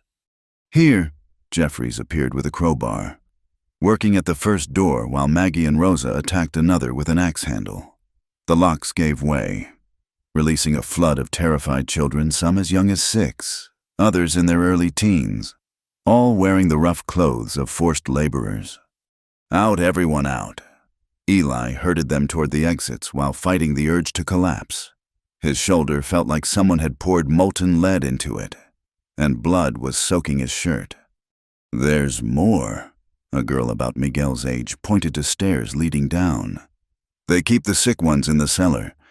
Without hesitation, Maggie plunged down the steps. Eli followed, the smoke thicker here, the heat growing. They found 6 children too weak to stand, abandoned by their captors. "We need help," Maggie called. Men appeared, not Pikes, but townspeople. Word had spread about the battle, and Sable Flats had come to help its children. Hand over hand, they passed the weak ones up and out while the building burned around them. The last child cleared. Eli grabbed Maggie's arm. "Move now!" They stumbled into daylight as the depot's roof collapsed behind them, sending a column of flame into the sky. All around the yard, the battle was ending. Pike's men threw down weapons or fled, pursued by cavalry. Pike himself knelt in the dust, Bright's gun at his head, cursing steadily. Eli, Maggie's hands were on his shoulder, pressing something against the wound. "You fool, you beautiful, stupid fool." "Had to," he managed. "Promised to keep you safe." "We're past safe," she said, tears cutting tracks through the soot on her face. "We're supposed to be together, remember?" The depot yard looked like something from Dante burning buildings, scattered weapons, children clinging to any adult they could find, but also families reuniting as parents arrived from town. Marshal Bright's methodical arrest of every conspirator, and Judge Carpenter already taking testimony from those old enough to speak. 23 children, Rosa reported, Miguel at her side. "All alive. Some hurt, some sick, but alive." "The records," Pike laughed bitterly from where he knelt. "Burned it all. Without papers. You can't prove—" "Actually," Maggie interrupted, producing a leather satchel from beneath her duster. "I grabbed the employment ledgers on our way out. Amazing what people save when fire starts the real valuable stuff." Pike's face went white. Those ledgers would show every child sold, every official bribed, every family destroyed for profit. "You're finished," Bright told him. Question now is whether you hang for treason or just spend your life breaking rocks." She looked around at the freed children. "Depends on how many of these kids want to testify about their treatment." Every hand went up, even the smallest ones, coached by the older, raised trembling fingers. "Guess that's settled then," Bright said. The aftermath was chaos of the best kind. Wagons arrived from Sable Flats to transport children and wounded. Doc Harrison worked on Eli's shoulder with field surgery skill, muttering about fools and heroes being synonyms. Father Lyle appeared to offer comfort and organization, turning the church into a temporary shelter. "Look at this," Jeffries said, holding papers salvaged from the fire. Shipping manifests. Pike wasn't just taking local kids, he was bringing them in from other territories, running a whole network. These names. Judge Carpenter studied the documents. Deputies, judges, railroad executives. This is going to reshape the entire territory. As the sun set, painting the desert in shades of red and gold, Eli found himself propped against a wagon wheel while Maggie worked beside Rosa, organizing care for the rescued children. She moved with purpose, despite exhaustion. That fierce intelligence focused on immediate needs. "She's something," Webb commented, crouching beside Eli. "Save those ledgers while under fire. Cool as ice." "Not ice," Eli corrected. "Fire, just controlled." "You picked well, soldier." "She picked me, still not sure why." Webb smiled. "Because you jumped between her and a bullet. Because you ran into a burning building for children you'd never met. Because under all that guilt you carry, you're still the man who does what's right." Across the yard, Miguel was introducing rescued children to their families, translating when needed, his young face serious with responsibility. The boy had aged years and days, but hadn't broken. None of them had. "Mr. Crow," a young voice interrupted. A girl, maybe 12, with hollow eyes but a firm chin. "I'm Sarah Mason, from Kansas originally. I just wanted to say thank you for coming for us. We'd given up hope anyone would. Never give up hope." Eli told her, "Sometimes it just takes longer to arrive than we'd like." She nodded and moved on to the next reunion. Maggie appeared, sitting carefully beside him, mindful of his shoulder. 37 children total, once we checked the other warehouses," she reported. "Some have families to return to. Others," she sighed. "We'll figure it out. The town's already organizing. Emma Hartley's turning the old boarding house into an orphanage. Says she'll run it proper, with schooling and care. And our school. We'll have plenty of students." She leaned against his good shoulder. "If you still want a bookkeeper teacher for a wife." "Want you any way I can have you. Teacher, bookkeeper, gunfighter, rescuer of children, all of it." They watched Pike being loaded into a prison wagon. His empire demolished. His future nothing but bars and judgment. Other wagons held his conspirators, those who'd survived the battle. The federal government would make examples of them all. "It's really over," Maggie murmured. "This part is," Eli agreed. "Building part's just beginning." As if to underscore his words, Father Lyle approached with a ledger of his own. "I'm documenting everything," he said. "Every child, every crime. This story needs to be remembered. Need to make sure it can't happen again." "It will," Jeffries said bluntly. Joining them. Different faces, different schemes, but men like Pike always exist. That's why we need people willing to stand against them. Speaking of which, Bright interjected, appearing with her usual impeccable timing. "Jeffries, I could use a deputy with your skills. Interested in wearing a badge for real." The gunman looked stunned. "Ma'am, I've done things." "I know exactly what you've done. Also know what you chose to do when it mattered. Badge is yours if you want it." Jeffries looked at the freed children, at the families reuniting, at the community that had come together. Yeah, I'll take it." "Good. Report to Fort Selden when you're healed. We've got a lot of territory to clean up." Bright turned to Eli and Maggie. You two did good work. Ever want to wear badges yourselves? Thanks, Eli said. But we've got a school to build. And a life, Maggie added, threading her fingers through his. A real one this time. Bright smiled. Sometimes that's the best law enforcement. Good people living good lives, standing ready when needed. She touched her hat brim. Be seeing you. As night fell, the depot still smoldered, but the important fires burned in heart's determination. Hope, the fierce promise that this territory would be different now. Children were free, families were reuniting. Justice had prevailed, if messily. Ready to go home? Maggie asked. Eli thought of his ranch, no longer empty but full of possibility, of the spring that would water not just land but dreams, of the woman beside him who'd transformed duty into purpose, existence into life. Been ready since the day you arrived, he said. They loaded into a wagon. Eli, Maggie, Rosa, Miguel, and 3 children with nowhere else to go yet. As they rolled away from Red Bluff Depot, Miguel began singing softly in Spanish, a song about rivers and mountains and finding your way home. Behind them, smoke rose into the stars. Ahead, the future waited, uncertain but no longer hopeless. They'd fought for it, bled for it, and won the right to build it. Together, always together. Asterisk, asterisk. Part 7, The Man Who Stood in the Gap, asterisk, asterisk. Thunder rolled across the valley, but it wasn't from the storm clouds gathering overhead.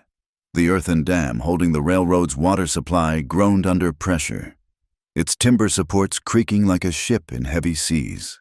Pike, wounded and desperate, had led his last loyal men here for a final act of vengeance if he couldn't rule the territory. He'd drown it. He's completely mad, Marshal Bright said, studying the scene through field glasses. That dam gives way. It'll wipe out every farm and settlement downstream. Eli assessed the situation with a soldier's eye. The dam stretched across the canyon, holding back what looked like a lake. Below, the usually dry riverbed wound through a dozen homesteads, including his own ranch. Families who'd survived Pike's tyranny would be destroyed by his spite. The release valves. Maggie pointed to the mechanical wheels along the dam's face. Open them in sequence. We can lower the water level safely. If Pike's men let us get close enough, Jeffries added, already wearing his new deputy's star. They've got good positions up there. Father Lyle stepped forward, young face set with determination. I'll go. They might shoot a marshal, but even Pike's men will hesitate to gun down a priest. Father, no, Bright began. Those are my parishioners down there. Lyle interrupted. Families I've married, children I've baptized. This is my duty as much as yours. Rain began to fall. Hard drops that would soon turn to sheets. The storm Pike had counted on to hide his crime would also add more water to an already stressed dam. We need a plan, Eli said. Multiple approaches. Maggie, can those valves be opened manually? She studied the distant machinery, mind calculating. Yes, but it would take time. Each wheel controls a different gate they'd need to be opened in sequence to prevent catastrophic failure. How long? 20 minutes, maybe 15 if we work fast.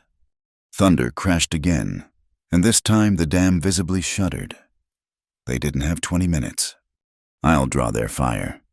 Bright decided. Take some men around the east approach. Make them think that's our main assault. Jeffries, you take the west. And us? Eli asked. You're injured, Bright said flatly.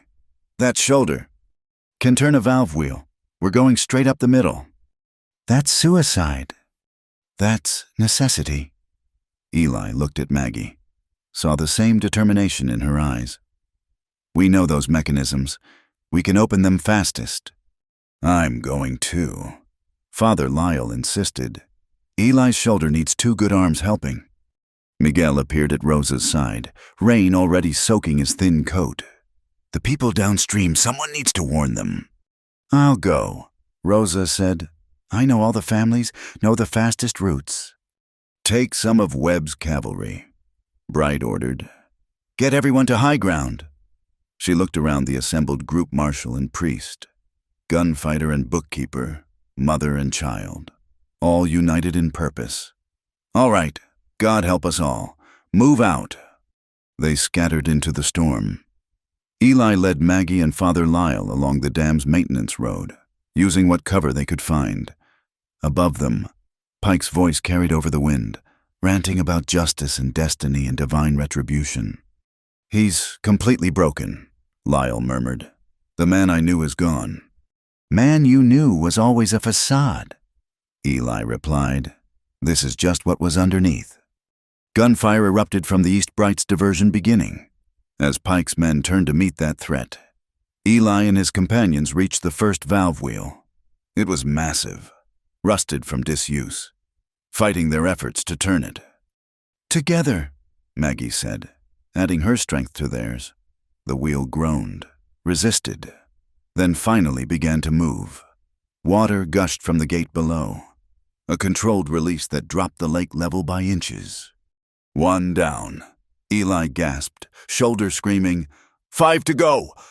They worked their way along the dam, turning wheels while gunfire intensified around them. Jeffries and his men had engaged from the west, creating a crossfire that kept Pike's forces busy, but not busy enough. There, one of Pike's men spotted them. Bullets sparked off metal as they dove for cover.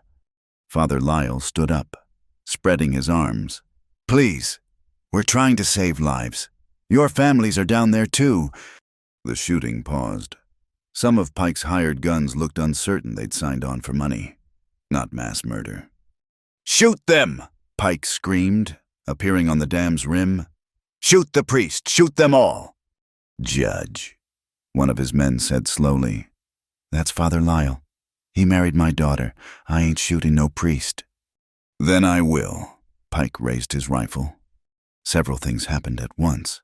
His own man grabbed the barrel, deflecting the shot. Father Lyle rushed forward to shield a fallen Maggie who'd tripped over debris, and the dam, weakened by rain and released pressure, gave its first serious crack. It's failing, Maggie shouted. We need those last valves open now.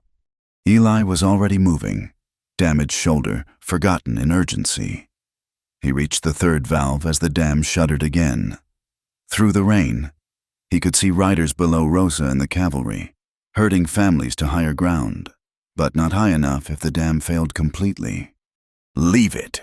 Pike had broken free from his own men, advancing with pistol drawn. Let them all drown. Let the whole territory know the price of defying me. Father Lyle stepped between Pike and the valve wheels. No, Halford, this ends now. Get out of my way, priest. I stood by too long, Lyle said quietly, rain streaming down his young face. Watched you twist law and justice, hoped you'd find redemption. That's my sin, but these people won't pay for it. Pike shot him. The sound seemed to freeze time. Lyle looked down at the spreading red on his cassock, then back up at Pike with something like pity. I forgive you, he said, and collapsed. No! Maggie's scream cut through the storm as she caught the falling priest. Rage, cold and focused, filled Eli. He drew and fired in one motion, his bullet taking Pike in the knee. The judge went down screaming, gun spinning away, but the damage was done.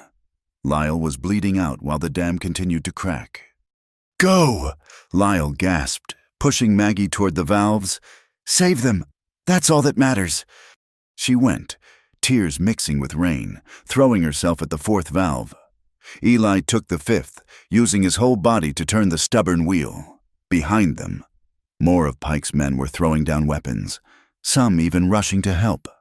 The sight of their judge shooting a priest had broken whatever loyalty money had bought. Marshal Bright appeared through the rain, Jeffries at her side. Status. 1 valve left, Maggie reported. But the central support beam is failing. Even with the releases, it might not hold. Then we open everything, Eli said. Emergency release. That'll flood the lower fields, Bright protested. Destroy the summer crops. Better crops than lives? They worked together on the final valve, Eli, Maggie, Jeffries, even some of Pike's former men. It turned with agonizing slowness as the dam groaned its death song. Lyle lay where he'd fallen, lips moving in prayer, blood pooling despite Bright's attempts to stop it. Got it! The last valve opened fully, water rushing out in a controlled torrent. The lake level dropped rapidly, pressure easing on the failing structure. Will it hold? Bright asked. Maggie calculated quickly. Maybe, if the rain stops, if the supports... A timber snapped like a gunshot. Then another. The dam was coming apart. Everyone off! Eli grabbed Maggie, hauling her toward solid ground. Now! They ran through mud and rain, the dam collapsing in sections behind them. But the opened valves had done their work instead of a catastrophic wall of water. The release was manageable. The flood spread wide and shallow across the lower valley, damaging but not destroying. They made it to the ridge as the last of the dam crumbled. Below, muddy water carved new channels, but the home stood safe on higher ground. Rosa's warning had worked. "Father Lyle," Maggie said urgently, but Eli already knew. The priest lay still, rain washing his face clean. He'd died as he'd lived standing between danger and innocence. "He saved us all," one of Pike's men said, hat in hand.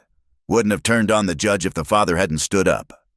Pike himself lay semi-conscious, Marshal Bright's cuffs on his wrists, leg badly wounded but survivable. He'd lived to face justice, to see his empire fully dismantled in court.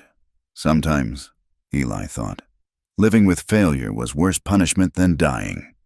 "Look," Miguel's voice carried from below. He stood with his mother and the evacuated families, pointing at the valley. The water it's spreading out, making new streams. It was true. The flood, distributed through the opened valves and broken dam, was creating a network of channels across the parched land. Come spring, this valley would be greener than it had been in decades. "From death, life," Maggie murmured. "Father Lyle would have appreciated that." They buried him 3 days later, after the floods receded and the sun returned. The entire territory seemed to attend Mexican and Anglo, rancher and merchant, all united in grief and gratitude. Even some of Pike's former men came, seeking forgiveness. Judge Carpenter presided over the ceremony, having arrived to oversee Pike's trial. Joseph Lyle stood in the gap. He said simply, "Between power and innocence, between water and blood, no greater love has any man."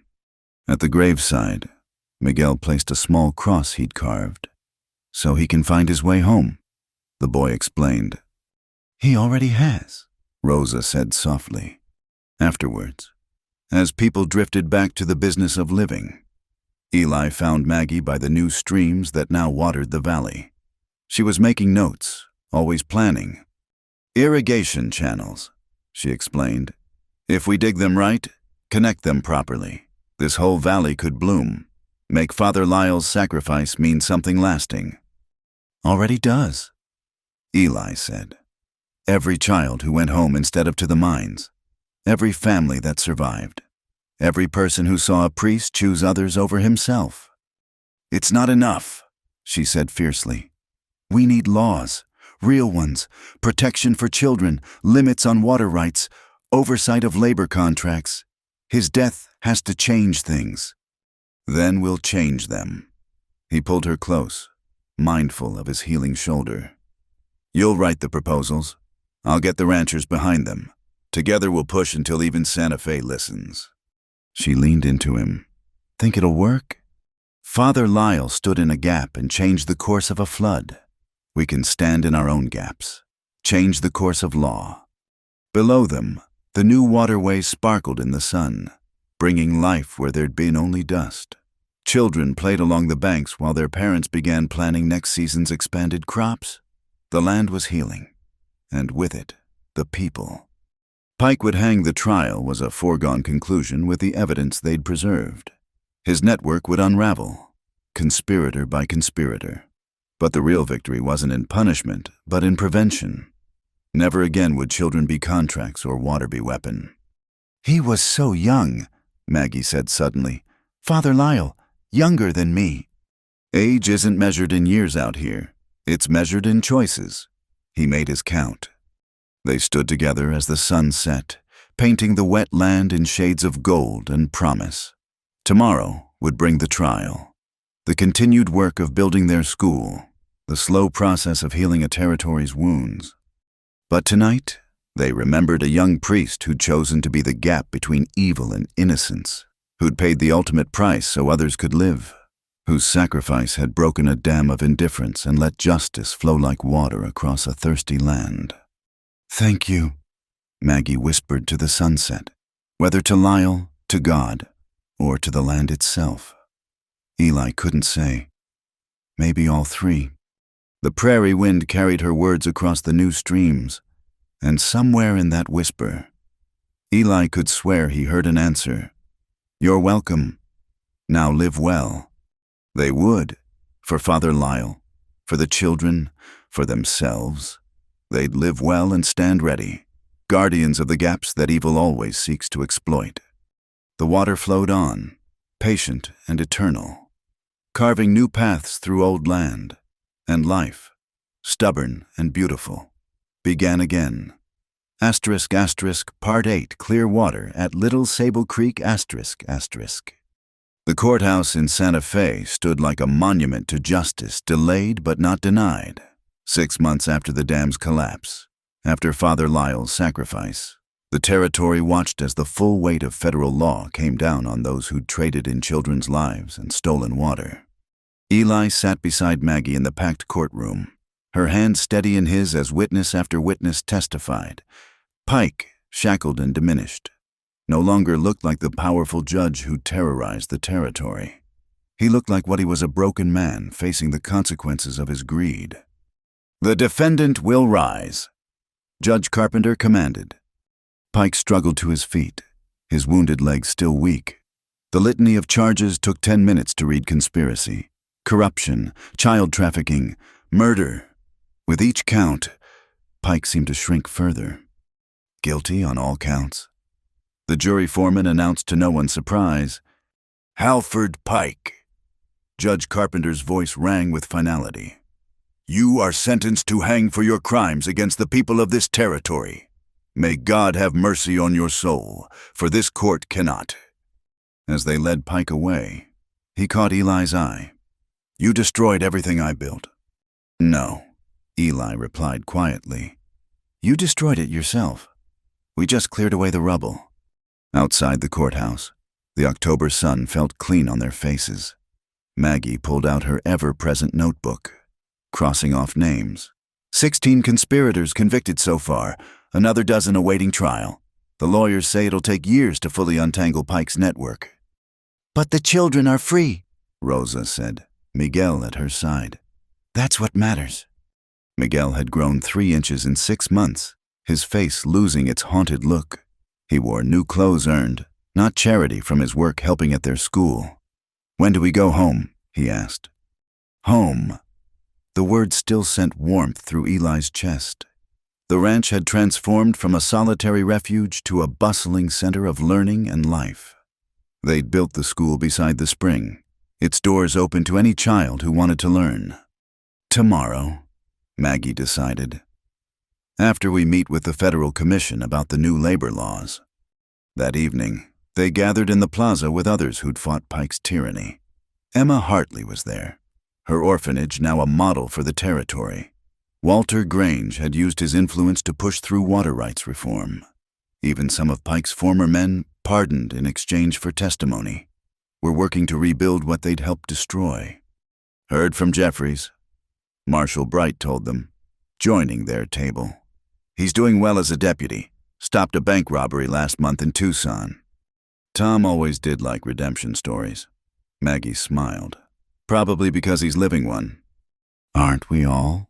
Bright raised her glass. "To second chances." "To Father Lyle," Eli countered. "Who made them possible?" They drank in silence, remembering the young priest who'd stood in the gap. The journey home took 3 days, their wagon loaded with supplies for the school. As they crested the final ridge, Eli felt Maggie's intake of breath. Below them, their valley had transformed. The new irrigation channels sparkled in the morning light, creating a network of life across previously barren land. Gardens flourished beside adobe homes. Children played in the schoolyard while their parents worked expanded fields. The spring at the center of it all bubbled endlessly, its water now shared freely among all who needed it. "It's beautiful," Maggie whispered. "It's alive," Eli corrected. "That's better than beautiful." They were greeted like returning heroes, which Eli supposed they were in a way. Sarah Mason, the girl from Kansas they'd rescued at the depot, ran up to show Maggie her arithmetic. Other children followed, eager to share what they'd learned in the settlers' absence. 23 students now. Clara Hutchins reported she'd moved to the valley to help run the school, finding new purpose after her husband's death. With more families arriving weekly, that federal incentive for settling irrigated land is working. After supper, Eli found himself walking the perimeter with Miguel. The boy had taken to the role of teaching younger children, patient with their struggles because he remembered his own. "Mr. Crow," Miguel said suddenly, "do you think Father Lyle can see this, what we built?" "I think he knew we'd build it," Eli replied. "That's why he did what he did. He had faith in us. I want to have faith like that, to stand for something." "You already do, son. Every time you teach a child to read, every time you stand up for what's right, that's faith in action." That evening, as had become their custom, the community gathered at the school for news and planning. Maggie stood before them with her ledgers no longer tools of deception but of transparency. "Water distribution is exceeding projections," she reported. "Every family has sufficient irrigation. Crop yields are up 40%. At this rate, we'll be able to fund a second teacher by spring." "What about the labor laws?" someone asked. "Passed last week." Maggie smiled. "No child under 14 can be bound to labor contracts. No contract can exceed 2 years. All must be reviewed by federal magistrates. It's not perfect, but it's a start." The room erupted in applause. These weren't just laws, they were protection for every child in the territory. Father Lyle's sacrifice written into legal code. Later, as the gathering dispersed, Eli and Maggie sat on their porch, watching stars emerge in the clear sky. The sound of water running through irrigation channels provided a constant, soothing backdrop. "Regrets?" he asked. "About what?" "Trading your exciting life as a fugitive bookkeeper for this teaching children, managing water rights, being a ranch wife." She laughed, the sound bright as the stars. "Eli Crow, I've helped topple a corrupt empire, fought gunmen, survived floods, and built a school. How is that not exciting?" "When you put it that way." "Besides," she moved closer, "I rather like being your wife, even if you do wake up at ungodly hours and track mud through my clean floors." "Our clean floors," he corrected, pulling her close. "Our floors, our school, our life," she sighed contentedly. Marion Vance could never have imagined this. But Maggie Crow, she was born for it. A horse approached in the darkness, no longer a cause for alarm, but for curiosity. The rider proved to be a young woman, travel-worn but determined. "Looking for the school," she said. "Heard you take in children who need learning." "We do," Maggie confirmed. "You have children." "My sister's kids. She died in the cholera outbreak last year. I've been trying to raise them, but they need proper schooling." The woman hesitated. "We don't have much money." "Don't need money," Eli said. "Just willing hands and open hearts. There's the old Martinez place empty since they moved to California. Needs work, but it's got good water rights." The woman's eyes filled with tears. "Just like that." "Just like that," Maggie confirmed. "Though I warn you, once you're here, you're family, and family takes care of each other." They settled the woman and her charges in the empty house. Neighbors already appearing with food and offers of help. This was how they'd grown one family at a time, each adding to the community's strength. As they walked back home, Eli noticed Maggie's hand on her stomach, an unconscious protective gesture he'd seen before in expectant mothers. "Something you want to tell me?" She smiled mysteriously. "Perhaps, but I wanted to be sure first. I've been doing the calculations, and if I'm right, come spring we'll need to expand more than just the school." Joy, pure and unexpected, flooded through him. A child, their child, born into a world made better by sacrifice and struggle. "Have I mentioned lately that I love you?" he asked. "Not since breakfast. You're slipping." He kissed her there in the moonlight. Surrounded by the sound of flowing water and sleeping children and all the promise of tomorrow. When they finally continued home, the old ledger from Pike's office caught his eye, displayed in the school as a reminder. Truth lasts longer than convenience. He read aloud words Maggie had written beneath it. "Our children will know the truth," she said. About what happened here, about Father Lyle, about the price of justice and the power of standing together. "Our children," Eli repeated, liking the plural. "Planning more than one." "I always plan ahead. It's the bookkeeper in me." They retired to their room, but Eli found himself wakeful, mind turning over all that had changed. A year ago he'd been alone, nursing old wounds and older guilt. Now he was husband, teacher, soon-to-be father, part of a community that had chosen hope over fear. Through the window, he could see the new channels reflecting starlight, carrying life to places that had known only dust. In the schoolyard, the bell Father Lyle had blessed waited for morning, ready to call children to learn. Above it all, the cross on the priest's grave stood sentinel, a reminder that some gaps could only be filled by sacrifice.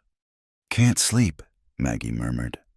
"Just thinking about gaps, how we all stand in them, one way or another, between past and future, between what is and what could be."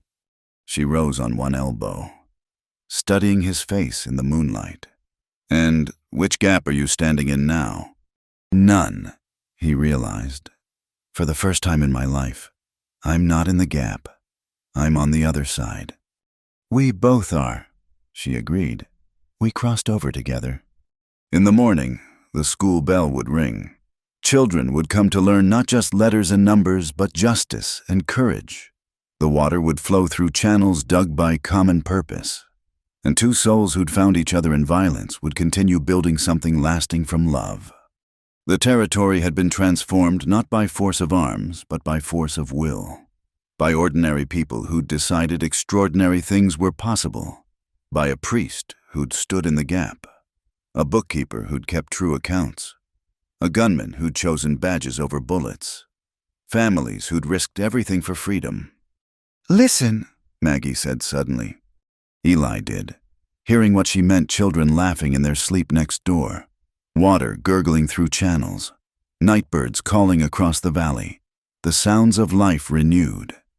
"It's perfect," she whispered. "No," Eli corrected gently.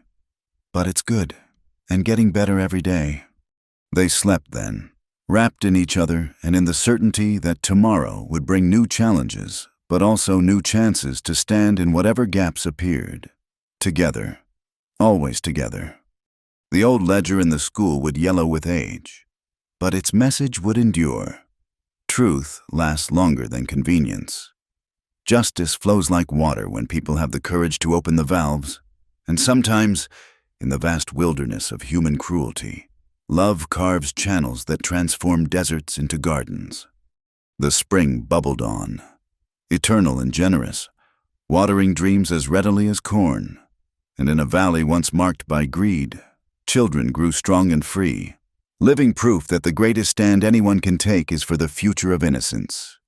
The story of Dry Willow would be told for generations of water and blood, ledgers and lies, courage and sacrifice.